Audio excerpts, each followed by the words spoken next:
But look, what did it take for us to get to the point of an apology? We had to threaten a lawsuit, Jesse. And by the way, we're still entertaining it. We're talking to some of the best lawyers out there that are experts in this. And as you know, these things can be very complicated. There's a lot of facts and circumstances around it. But we're not going to let this go, because you should not be able to smear 5,000 high school and college kids and then just be able to walk away with it. And the reason they felt they needed to do that, Jesse, is because if they told their audience the truth. What happens when Charlie Kirk throws a $100 million lawsuit at TheView and Sunny Hostin melts down live on TV? You don't get a calm conversation. You get a midday drama mixed with courtroom chaos and accidental comedy, all playing out like the most addictive primetime disaster. It's subpoenas crashing into soap opera, with Sunny slowly losing control on air, while the rest of the cast scrambles to manage the mess. Picture daytime TV mixed with a legal thriller and a hint of public meltdown. As Sunny starts breaking down like old porcelain, Whoopi is glaring with eyes sharp enough to cut steel. The tension is so thick you could slice it, and the drama, absolutely Olympic. Meanwhile, Charlie Kirk stays off camera, wrapping himself in a victim complex, acting like he's the hero in some dramatic story of injustice where he's the star. He's not just filing a lawsuit, he's putting on a whole show. And viewers at home, they're glued to their seats trying to figure out who's hiring lawyers, who's losing their mind, and who still has the mic. But the craziest part, it's not the lawyers falling apart under pressure. It's everyone else. Charlie Kirk's the founder and CEO of Turning Point USA and the author of the new book, The College Scam. So, Charlie, do you accept TheView's apology? I mean, regardless of whether or not I accept it, the question is, do our students accept it? That's really what's at heart here. They went after our 5,000 students at our event there of high school and college kids. And look, I get attacked all the time. People say false things. I'm a public figure. But when you go after 16 and 17-year-olds that travel from across the country that then have to live for the rest of their life with a shadow over them because someone at ABC says that they might be linked to neo. Now let's break down that insane $100 million lawsuit. Yep, $100 million. It's such a huge number that it doesn't even feel like a real legal case anymore. It sounds more like Charlie Kirk's plan to build a Bond villain empire, complete with a volcano lair, MAGA squawking parrots, a roller coaster shaped like his Twitter handle, and a private jet covered in gold, ready to take off when things heat up. This isn't just a lawsuit. It's a full-blown spectacle. A thunderous power move meant to shake daytime TV to its core. And guess what? It's working. When someone throws out a number that big, the courtroom becomes a stage for cultural shockwaves, not just legal arguments. It's pure ego fireworks, the kind you can see from space. And right at the center of it all is TheView, America's favorite daytime shoutfest pretending to be a civil talk show. This isn't about real conversation anymore. It's a chaos-filled arena where feelings smash facts and volume always wins. Subtlety is out the window. Say something mildly different and it's instant DEFCON 1. What used to be a place for thoughtful debate has turned into a drama-fueled gossip machine, where serious topics turn into emotional explosions. The days of respect and calm discussion are over. Now it's just side-eyes, dramatic sighs, moral shouting matches, and the loudest voice always grabbing the spotlight while the actual truth gets completely drowned out. Disgusting, gross elitism and her complete out-of-touch nature with respect to the rest of the world. Sunny Hostin goes on TheView and decides now would be a great time to dump all over the so-called uneducated. What we did not have is white women who voted about 52%, right, for Donald Trump. Uneducated white women, is my understanding. You have Latino men, actually, voting more for him. And you have, and black men was not the story. We're not the story here because they voted almost 80% for the vice president. Imagine a table full of self-proclaimed experts who think eye rolls are powerful arguments and treat slow, sarcastic claps like they're winning debates. Their version of a serious discussion? Endless smug looks, dramatic gasps, and a storm of snark that drowns out any real facts. It's like watching a meme play out live, but somehow even more tiring. For years, this echo chamber kept spinning, selling drama as truth and outrage as wisdom, all without anyone really challenging it. But then came Charlie Kirk. He didn't just sit back behind a podcast mic tossing out opinions. He stepped right into the spotlight, faced the chaos head-on, and dropped a $100 million lawsuit right in the middle of their scripted storm. But don't get it twisted, this isn't about chasing cash. This lawsuit is a signal flare. Loud and clear, shouting enough is enough. At a show that's lost control, Charlie isn't just suing The View. He's calling out the whole performance. The parade of overconfident hosts confusing sarcasm with substance. This isn't about fame or clicks. It's a line in the sand. A direct challenge to the fake wisdom and over-the-top outrage that have become the show's brand. He didn't just speak out, he grabbed the mic, broke the script, and told the whole circus to take a seat. Yes. Listen, just because you didn't go to college doesn't mean you're stupid, and it doesn't mean that you don't have wisdom. I always differentiate between knowledge and wisdom. You can go to college and get a bunch of irrelevant facts about how men can allegedly give birth or whatever they teach. I mean, it's or about North African lesbian poetry. Okay, that stuff's fine, I guess. Awesome. But I said this to our team. I said working people, the muscular class, including working women in the sense of, waitresses and women that work for Amazon. And there's a lot of women delivery drivers. They are so in favor of Trump and they don't want to be called stupid or uneducated. This isn't just a lawsuit. It's a cultural mic drop wrapped in legal language, because The View isn't simply discussing issues anymore. It's gone completely off the rails. It's a place where yelling is mistaken for intelligence and dramatic gasps are passed off as serious political analysis. That $100 million number? It's not just a bold move. It's a slap to an industry addicted to noise over nuance. Charlie Kirk is making it loud and clear. You can't flood the airwaves with half-truths, mock inconvenient facts, and still act like you're doing real journalism. He's going straight for the heart of the outrage economy, the performative, soundbite-driven circus that daytime TV clings to for relevance. Sure, it might seem extreme or even absurd, but sometimes you have to flip the whole table just to make the noise stop. Whatever The View used to be, it's now a chaotic mess of clashing voices and loud, shallow opinions. It's a midday performance where thoughts are half-baked, facts are twisted through emotion, and smugness is delivered with a smile. At the center of this chaos is Sunny Hostin, once a respected legal mind, now chasing headlines in heels. She's swapped courtroom precision for daytime theatrics, tossing legal terms around like makeup tips, crafted more for likes and retweets than truth. It's no longer about clarity, it's about going viral. And Kirk's lawsuit? It's not just calling her out, it's pulling the curtain on the whole act. This Turning Point conference, their nominees were in the front of out there in front of the conference with anti-Semitic slurs, and these swastika.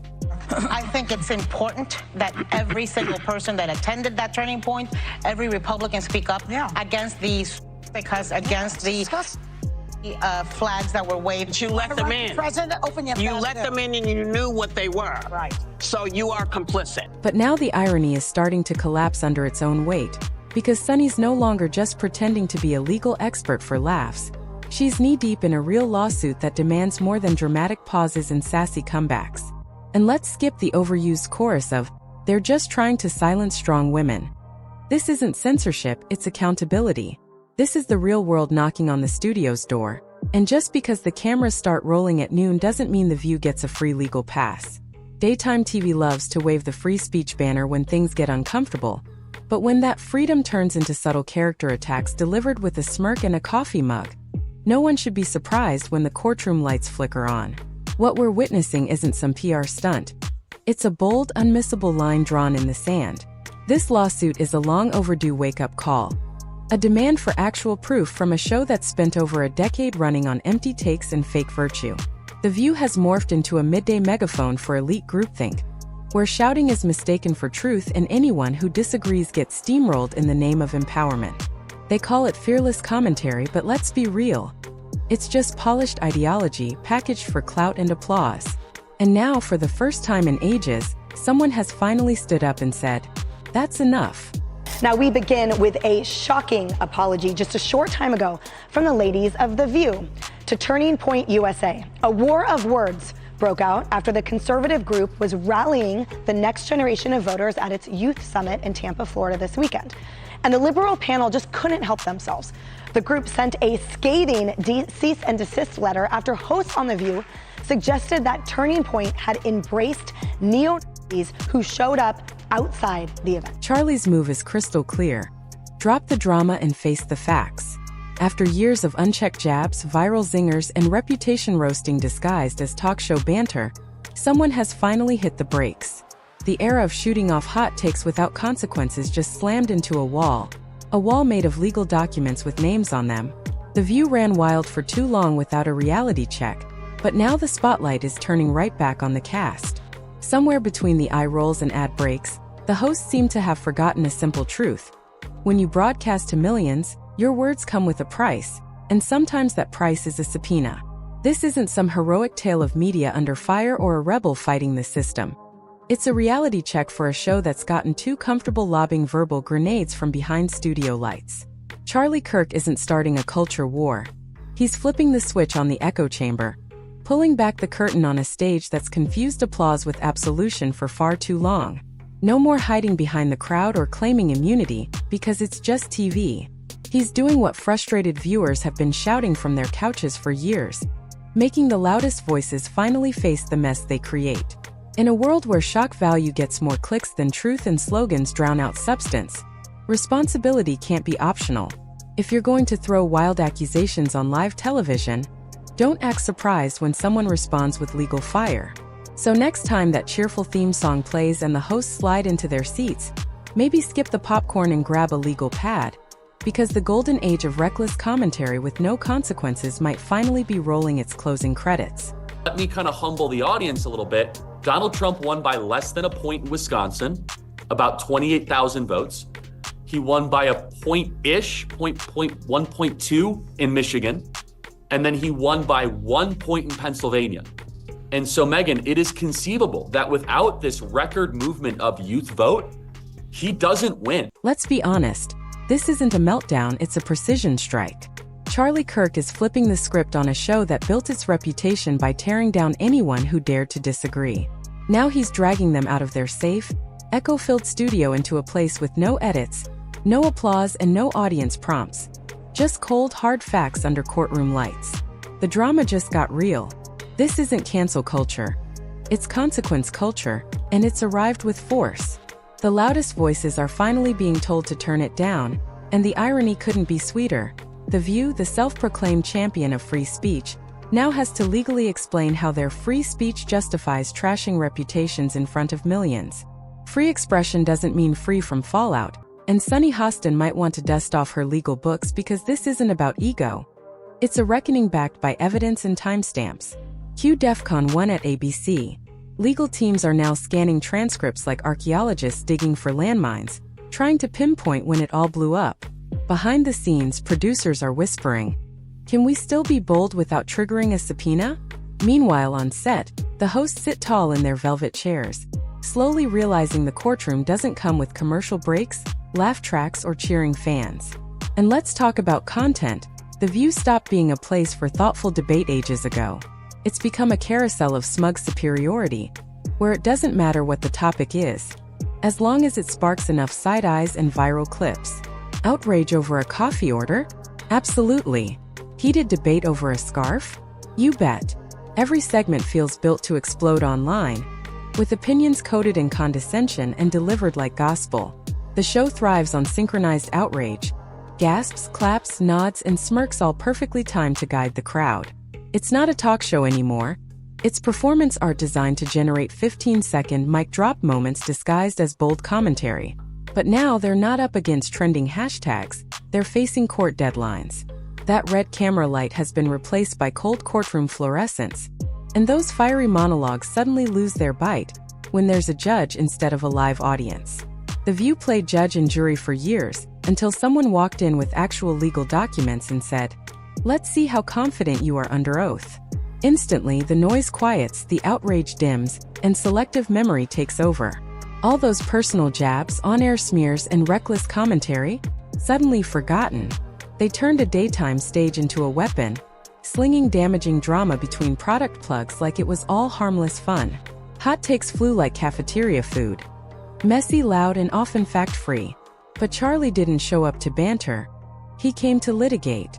No mic drop, just lawsuits, filings, and cold receipts. This isn't revenge. It's calculated. It's a checkmate. He didn't clap back. He filed back. Think if a liberal came to speak at University of Kentucky, they'd give an open mic like I just did to a conservative and had a discussion like this. I certainly hope they would. No, they wouldn't, because speech is not a left-wing value. That is why they have to deploy shock troops called Antifa to go after everywhere I go. When I go to University of California, Davis next week, there has to be 120 police officers because of the threats, the violent threats of liberals that want me dead, that want to disrupt our events. There are no right-wing hecklers that come to us. Let's be real. This isn't just some conservative guy throwing a fit. This is a calculated hit on a media machine wrapped in sequins and sound bites, pretending to be journalism. The View has long claimed to be a bold space for truth, but beneath the glamour, it's been running on recycled outrage and rehearsed agreement. It's become a parade of smug one-liners and safe applause from the echo chamber. Charlie Kirk's lawsuit doesn't just bruise egos. It shatters the illusion, exposing a system that treats every different opinion like a threat and every pushback like blasphemy. This isn't a spat with a few talk show hosts. It's a full-on collision with a media empire that's forgotten what honest conversation even sounds like. And no, the feathers aren't just ruffled. They're being yanked out one by one. What we're witnessing isn't tabloid fluff. It's a direct strike on a format that hides behind hashtags, studio laughter, and fake empowerment while steamrolling anyone who dares to disagree. This isn't courtroom drama for show. It's a cultural wake-up call.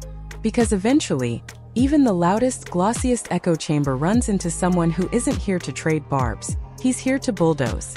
That $100 million lawsuit? It's not just for shock value. It's a signal flare aimed at every network running these talk show-turned-gossip gauntlets. Want to mock people on national TV? Fine. But don't act surprised when the punchline walks in with a legal team instead of a comeback. Sure, The View might get a spike in ratings, scandal always sells, but so does accountability, and for once, someone's actually delivering it. The show's signature smirks and gasps? Useless now. There's no skip button in court, no producer whispering lines, just sworn testimony, receipts, and real consequences. And Sunny Hostin, the show's legal expert, now finds herself in the same kind of legal fire she once analyzed with casual ease. This isn't a light segment where she can sip tea and toss out jargon. It's the real thing. The courtroom doesn't care how sassy your clapback was or how many times you trended. It cares what you said, who it damaged, and what it's worth. And if your whole brand is built on takedowns and public draggings, don't act shocked when one of them lands you on the witness stand. I don't want to say too much, but we're going to have a lot of fun at the Department of Education. We're going to have a lot of fun. Can I tell you something? Like, I've had quite a few people contact me about that particular post. Like, I'm sure I have 1/100th of what you're getting, but people are contacting me about cabinet posts. I'm like, I got look, nothing. I mean, yeah, I'm actually, after this conversation, heading to Mar-a-Lago for a week. And we have a lot to sift through, and if I could be helpful, I have asked. I want to be actively involved in all things education, as you can imagine. Let's pause and really take in what's happening. Charlie Kirk, often called loud, brash, and polarizing, isn't backing down. He's going full force at one of the most self-congratulatory stages on DaytimeTV with a $100 million lawsuit. No dodging, no sugarcoating. Just a direct shot at The View, which has become less about meaningful conversation and more about daily chaos wrapped in glamour, where any opinion outside the groupthink gets crushed under eye rolls, canned applause, and Sunny Hostin's shallow courtroom act that barely brushes real legal depth.